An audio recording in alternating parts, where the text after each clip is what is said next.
কেন মানুষ এত আত্মকেন্দ্রিক হয়ে উঠছে?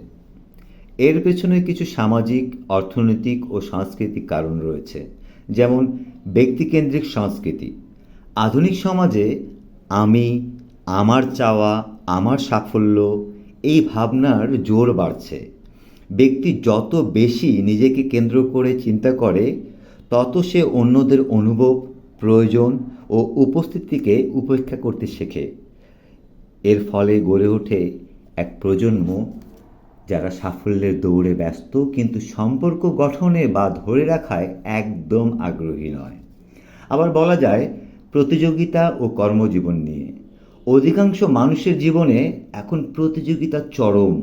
প্রতিদিনের কাজ, উপার্জনের চাপ, সামাজিক মানদণ্ড পূরণের দায়িত্বের কারণে মানুষের সম্পর্ক ও আবেগের গুরুত্ব হারাচ্ছে। ফলে আত্মকেন্দ্রিকতা একটা স্বাভাবিক প্রতিরক্ষা ব্যবস্থা বা অভ্যাস হয়ে উঠছে। শেষে বলা যায় আঘাত ও আস্থাহীনতা নিয়ে অনেক মানুষ সম্পর্ক থেকে কষ্ট পেয়েছে, প্রতারণার শিকার হয়েছে। এই আঘাত থেকে নিজেকে রক্ষা করতে তারা আর নতুন সম্পর্কের দিকে এগোতে চায় না। এক ধরনের অস্থিরতা গড়ে ওঠে তাদের মধ্যে, যা থেকে তারা নিঃসঙ্গতা বেছে নেয়।